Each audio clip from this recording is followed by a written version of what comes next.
हूसियों ने एक बार फिर इजराइल पर बड़ा हमला किया है। यह हमला इस बार समंदर में किया गया है, जहां एक माल बरदार जहाज को हूसियों ने निशाना बनाया है।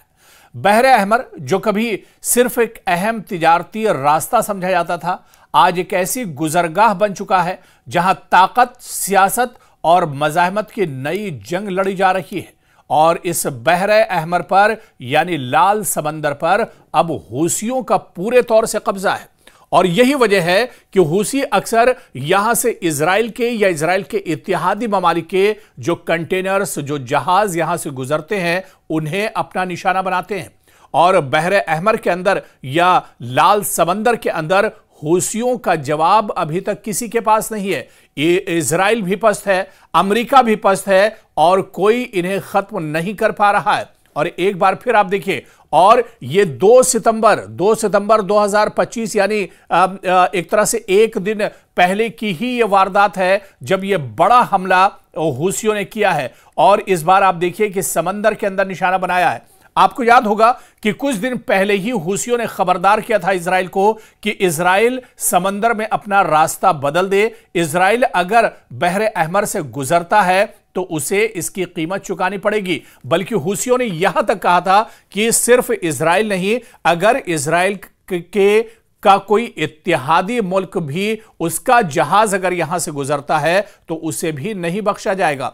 और हालिया दिनों जिस तरह से यमन के वज़ीर आज़म का कत्ल किया गया है, उन्हें मारा गया है और इजराइल ने उनका खात्मा किया है, इसके बाद हूसियों ने अब कसम खा ली है कि इजराइल को नेस्त नाबूद कर देंगे, इजराइल को एक तरह से तबाह बर्बाद कर देंगे। और उसके बाद ही देखिए कि उसके फौरन बाद इसे एक बड़ी जवाबी कार्रवाई के तौर पर देखा जा रहा है।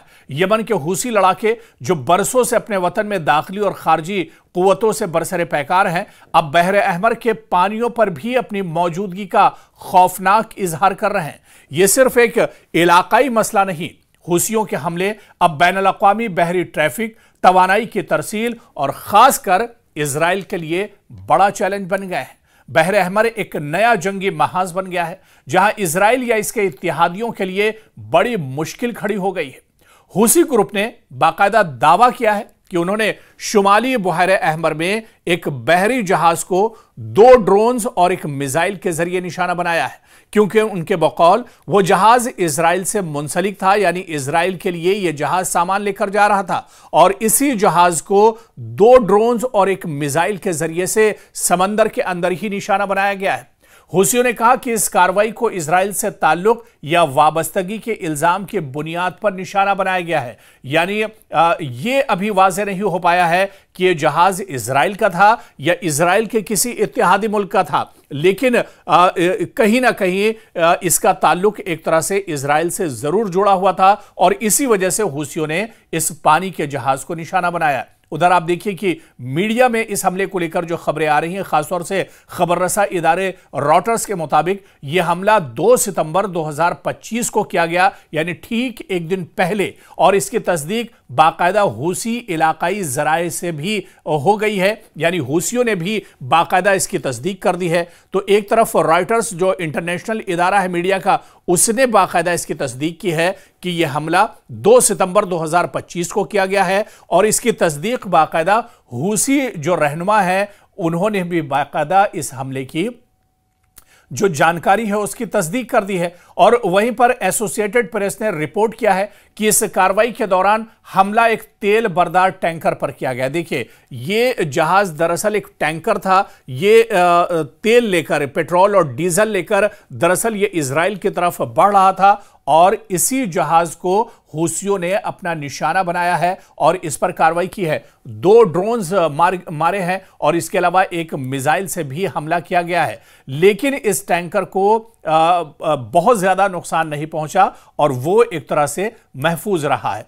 तो कुल मिलाकर आप देखिए कि इजराइल या इजराइल से जुड़ा हुआ कोई भी ममालिक का अगर कोई टैंकर, कोई कंटेनर या कोई जहाज पानी का बहरे अहमर से गुजरता है तो वो महफूज नहीं है। हालांकि लाख कोशिशें इसके लिए अमेरिका ने की हैं, लाख कोशिशें इसके लिए इजराइल कर रहा है। इजराइल ने समंदर के अंदर भी अपनी फौज अब एक तरह से बिठा दी है, लेकिन अभी तक समंदर के अंदर और लाल समंदर के अंदर हूसियों का तोड़ इजराइल और अमेरिका के पास नहीं है और इसी वजह से एक तरह से इजराइल पस्त हो रहा है, इजराइल को परेशानियों का सामना करना पड़ रहा है क्योंकि जो कंटेनर्स इजराइल के लिए सामान लेकर बहरे अहमर से गुजर रहे हैं, क्योंकि अब तो इजराइल की कोशिश ये रहती है कि इस रास्ते का इस्तेमाल ना किया जाए, लेकिन इस पूरे समंदर के अंदर, इस पूरे इलाके का जो जोग्राफिया है और जो महल्ले वक़ू है, इसे आप देखिए कि इजराइल के लिए रेड सी से होकर गुजरना एक तरह से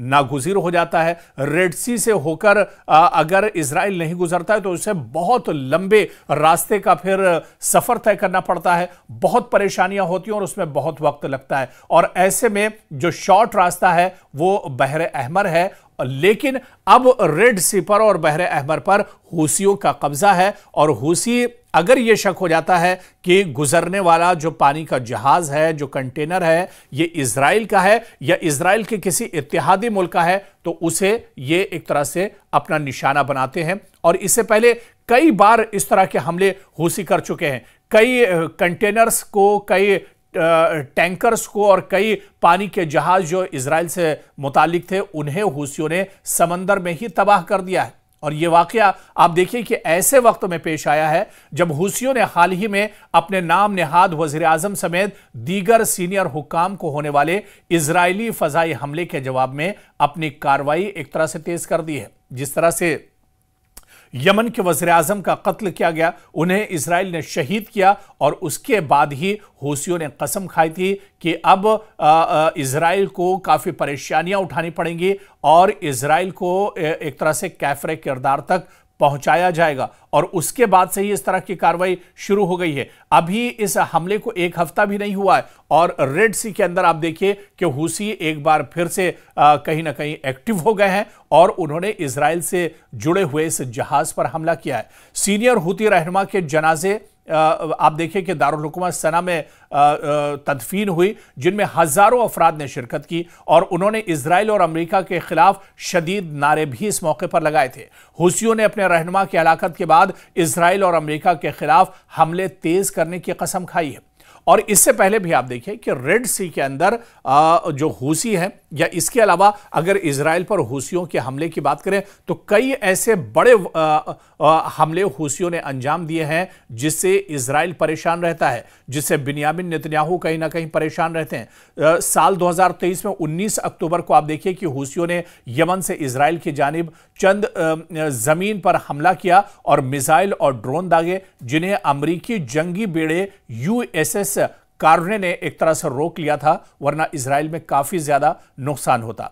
14 नवंबर को एक बैलिस्टिक मिसाइल एलात हदफ बना मगर इजराइल ने उसे भी रोक लिया और इसी तरह से 22 नवंबर को हूसियों की जानिब से बहरे अहमर के रास्ते इजराइल के लिए एक क्रूज मिसाइल भी दागा गया जिसमें काफी नुकसान हुआ। 6 दिसंबर को एक और मिसाइल, बैलिस्टिक मिसाइल एलात की तरफ दागा गया, लेकिन इजरायली डिफेंस सिस्टम ने इसे भी एक तरह से रोक लिया।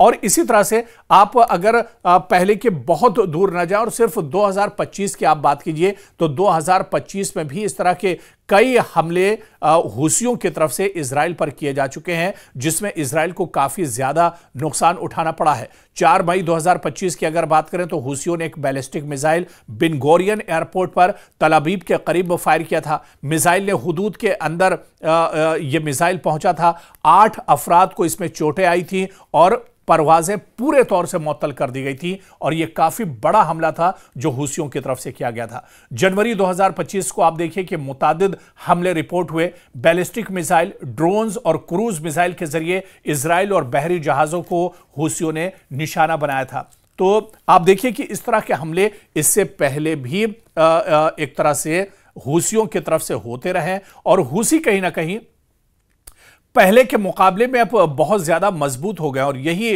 वजह है कि अब सिर्फ उनके जो रॉकेट्स थे या जो ड्रोन्स थे अब इससे कहीं ज्यादा आगे हूसी बढ़ चुके हैं। अब हूसियों के पास बैलिस्टिक मिसाइल भी हैं, लेटेस्ट ड्रोन भी हैं, क्रूज मिसाइल का इस्तेमाल भी करते हैं और यहां तक की जो खबर आई थी कि ये हाइपरसोनिक सिस्टम्स और जो मिसाइल हैं इसका इस्तेमाल भी करते हैं और बेशतर हमले इजराइल के अलग अलग जो इलाके हैं वहां पर ये हमले किए जाते हैं। बिन गुरियन एयरपोर्ट को तो कई बार हूसी अपना एक तरह से निशाना बना चुके हैं।